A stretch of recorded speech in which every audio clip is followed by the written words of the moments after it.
Sure. Here's a rewritten version of the first section, making it more engaging while keeping the language simple. The Las Vegas Raiders faced off against the Cincinnati Bengals and lost 41-24. At first, the game seemed promising. The Raiders scored a touchdown on their very first drive, and it looked like they might be able to pull off a good game. However, they soon fell back into their pattern of inconsistency, which has plagued them throughout the season. Now, sitting at 2-7, the Raiders' hopes for a successful season are fading fast. It will be interesting to see how the rest of the season unfolds, especially with Desmond Ridder stepping in as quarterback. Many fans question this decision, considering he hasn't been with the team for long.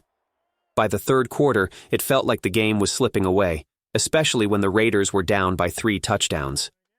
A brief spark came when Jack Jones intercepted a pass and returned it for a touchdown, giving the Raiders a glimmer of hope. However, they decided to stick with Ridder instead of switching back to Gardner Minshew, which seemed like a missed opportunity for a comeback. Overall, Ridder's performance was underwhelming, despite one late touchdown that padded his stats. The Raiders' run game was average at best, but the real issue lies in their persistent inconsistencies. Many fans believe it's time for the team to consider making changes in coaching, possibly even firing head coach Antonio Pierce and offensive coordinator Luke Getsy. A troubling statistic flashed on the screen during the game. The Raiders had been outscored 46-3 in the final 2 minutes of the first half throughout the season. This shows how poorly they manage games, often letting the opposing team score just before halftime. There have been too many moments where the Raiders could have taken advantage of scoring opportunities, but failed to do so. For example, with about 36 seconds left before halftime, they gained 20 yards on 2 pass plays, but wasted both timeouts instead of keeping the momentum going. Good teams know how to manage their time effectively, but the Raiders seem to struggle with this. It's also worth mentioning that while the quarterback situation isn't ideal, it's not the only problem. If the run game isn't working, the Raiders need to switch things up and rely more on passing. They started strong by throwing the ball deep and moving downfield, but then reverted to running plays that didn't yield results. There were some standout plays during the game. For instance, Jackson and Johnson made great blocks, and Max Crosby put pressure on the Bengals' offense. However, defensively, the Raiders allowed the Bengals to score too easily. Joe Burrow had a stellar game, throwing 4 touchdowns early on. Overall, the Raiders need to find players who can make impactful plays. Last season, they were more aggressive and forced turnovers, but that energy is missing this year. Key players aren't performing as well, and injuries have taken a toll on the team. The defensive line isn't as strong, and missed tackles have become a problem. As for the offensive line, the struggles of DJ Fluker at right tackle were evident, especially after injuries sidelined other players. The team needs to step up and improve in several areas if they want to turn things around. I noticed a lot of discussions on social media about the Raiders' play calling. If you've seen my film breakdowns, you know we often talk about the importance of how running backs and tight ends chip defensive players. It's not just about making contact. It's about understanding when to chip and when not to. For example, if a defensive end moves outside, then you chip him. If he goes inside, you don't. There are specific rules to follow. Unfortunately, on one particular play, the defensive end managed to get past McFord anyway. The Raiders really need to address their offensive line issues. Injuries have been a problem. Cody Whitehair went down during the game. But they need to find a solid lineup going forward, especially for next season. Cole Miller needs to be back at full strength and perform like a top-tier tackle. Some people have speculated that he might not be fully committed to football anymore, but I hope that's not the case. He needs to regain his form. That's crucial for the team's success next year. The Raiders also need to be sure about who will be playing right tackle. Even if DJ Glaze isn't the perfect choice, they have to find someone who can solidify that position.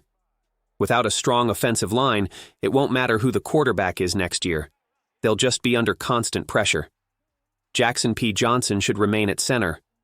I noticed he played well, especially when Gardner Minshew was under center. The interior line looked solid, which is a positive sign. The good news is that the Raiders have some promising players already on the roster. DJ Glaze could develop into a reliable right tackle, and Cole Miller has shown he can be effective on the left side. However, the team needs to ensure these players are ready to step up and excel. There are also some players with expiring contracts, and it's time to evaluate who deserves a new deal. For example, if Robert Spain wants $11 million, that's not reasonable based on his performance.